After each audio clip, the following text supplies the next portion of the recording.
Hello and welcome back to 10 with Zen with your host, Helen Woodward.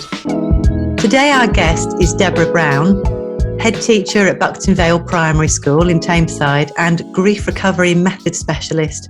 Welcome to 10 with Zen, Deb. Thank you so much, Helen. It's good to be here. Lovely to have you here. Now, we were just talking, we've been working together off and on for about 6 years now, which is as long as you've been a head teacher. Can you tell us why you decided to train in grief recovery? Yes, very soon into my headship, about 6 weeks actually into my headship, I received a telephone call from a parent who was going into palliative care. So you can imagine how sad that telephone call was. And as a head teacher, I made promises to that parent that I would look after her young person. And of course, that parent wanted some reassurances, knowing that she was going to die, that there would be some support from the school. And I can't imagine how she will have felt having to make that call. And I put the phone down that day and burst into tears. And I think the reason why I burst into tears is it brought me a realization that I hadn't dealt with my own grief. And that I'd made these promises to this parent that I was going to do all sorts of things to look after her young person that I hadn't actually even done for myself yet. And the reason why that is so important is in 2013, my mum died of breast cancer. And that was a real shock to us as a family. And of course, it triggered a grief reaction. And then in 2016, my sister died of cryptogenic liver failure. My mum was 63 and my sister was only 48. So two very important women in my life were suddenly not there. And just a few months after my sister's death, I became a head teacher. And of course, it's such a big job, headship, and we attempt to be prepared for it as much as possible.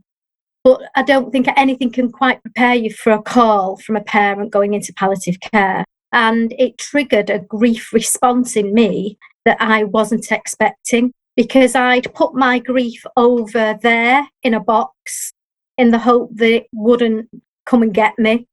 And although that grief was over in the box, I still carried it on a daily basis like a weight. And so the telephone call from the parent triggered this reaction in me that made me realise I needed to do something for myself. And that sent me on a journey of research. From that day on, I began researching what there is for children, for young people in education who are dealing with bereavement. And that was the initial response for me. If I don't have the skills to support the children, then what am I going to do? Because if I don't have them, then I can't possibly expect members of my team to have them. And so by complete chance, as if the universe had sent this gift to me, I came across a course called Helping Children with Loss from an old friend of mine via social media. And I invited the lady who had delivered that course, Catherine Best, to Buckton Vale Primary School to deliver it for us. And at the time, I decided that the senior leadership team at the school would do the course, find out as much as possible about it. And it's just so amazingly wonderful and different. And it provides school staff members a set of tools that, if followed, enables a child to be heard. And I think one of the big problems in education at the moment is children don't feel heard when they are suffering a bereavement. What I found out in my grief recovery work is that there are many children suffering with loss that is not a bereavement, such as the loss of a parent through divorce, the loss of safety in a house where there might be abuse. And the Grief Recovery Institute have identified over 40 different types of loss. And it really made me think about our young people and the sorts of things that they are being expected to deal with without the suitable guidance and support of the adults, because the adults don't have the necessary skills and training.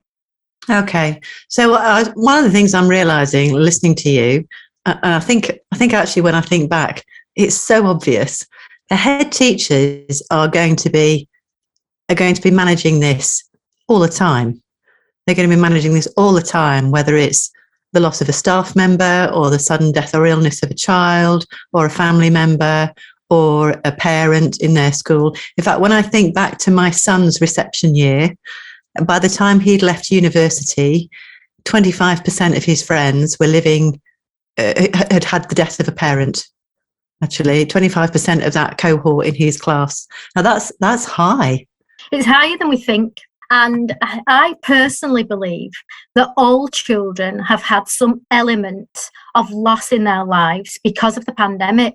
So a loss is a change in familiar pattern of behaviour or a change of any kind. And when we think about the disruption that the pandemic caused, children, we know that research suggests that children need routine in their lives. And if they don't have that routine in their lives, they don't quite know how to handle things. They don't have that emotional maturity to be able to handle those changes. And yet we expect them to just get on with it.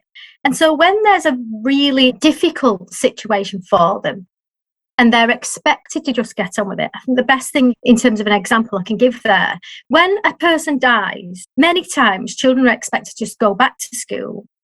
And often they are not given the appropriate time to consider the death of the person or the split from the parents. Because when there are certain things like that going on in a household, and I can certainly relate to this when my mum and my sister died, there's a lot to do in the aftermath of a death, and the children are in the way to a certain degree. So for me as head teacher, we've experienced several really significant losses at school, and the children sometimes sent back to school the next day. So we have got children who are in deep grief when they return to school, and often we, when children are sad, one of the things that comes up in the grief recovery course, Helping Children with Loss, when children have an emotional reaction, often we'll say, oh, I'm so worried. For example, my grandma's in hospital and I don't know what's going to happen to her. What we would traditionally say in education will be something along the lines of, let's finish these maths questions and we'll talk about it at playtime. And the problem with that is it for the child, it sends a message that the maths questions are more important than grandma. Got you. Yes. So we have to get to a point where children can be heard immediately. And luckily at Buckton Vale now, because there are a significant number of staff have done the Helping Children with Loss course, we know that when a child is upset, that the child needs to be heard now, right now. And sometimes that might mean that somebody needs to take that young person out of the classroom for a few minutes. But let's be honest, if we continue to suggest to the children that they need to carry on with the maths questions, they ain't getting it anyway, are they? Because they're in a state of grief. And therefore, the maths questions, we're not going to get the best out of them. So we have to put the mental health and well-being of the children first. And it's really difficult to do, to find those moments of time to hear children when they need to be heard, when they need to tell us something that's bothering them. Okay, I've got two questions for you, Deb. My first question is around the training that you've been through. Can you tell me about a moment that for you was particularly powerful or pivotal during that training? If you like, a kind of moment of insight or real deep learning for you. Yes, that's a good question. The Grief Recovery Institute deliver 6 grief recovery myths. And in society, these myths are embedded, endemic. They're part of what is just said and done. And the one that resonates the most for me is the be strong. Be strong. These are the messages that I received when both my mum and my sister died. Be strong. You need to be strong for your children. Be strong. You need to be strong now if you're taking on a headship. Be strong. You need to be strong for your dad. So I was given this message that I needed to be strong for everyone else. And yet I didn't feel strong inside. I was heartbroken. And so what the problem with that message is it doesn't validate my feelings. It suggests that my feelings aren't validated. It suggests that my feelings are not okay. It gives me the message that I shouldn't have those feelings and that my feelings are wrong. So that's one of the things that really resonated. When I heard the Be Strong message, I thought, wow.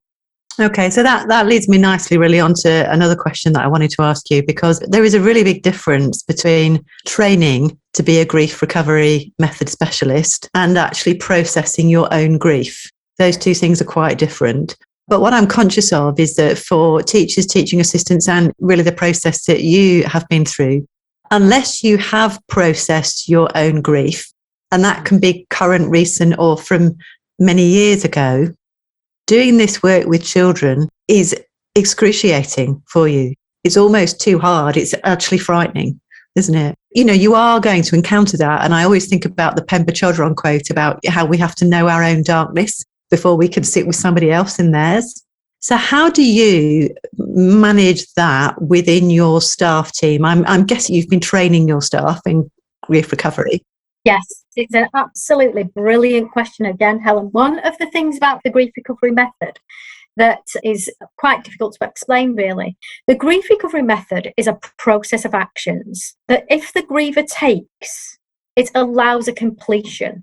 And so what I needed to do in my grief was complete my relationship with my mum and with my sister. So when both my mum and my sister died, there was some deep-rooted pain about what I hadn't said or what I hadn't done. So something that I wanted to say to them, something that I wanted to tell them. And the grief recovery method allows you to do that through that process. It's a really great question. And funnily enough, I was in training last night. I've got a group of people doing the Helping Children with Loss with me at the moment. Mm-hmm. So I teach those people who attend my course how to be emotionally honest. And of course, I also suggest to them that they have some inner work to do through the grief recovery method for adults. Okay, I'm hearing you, and that's really helpful to understand. Deb, let me ask you this. So for people listening who aren't yet grief recovery method trained, that may encounter a child tomorrow whose parent is going to die or going into palliative care or who's recently been through a loss. Can you tell us one or two things that we can be mindful of and that we can all do which helps? Yes. The first thing I would say is to hear them.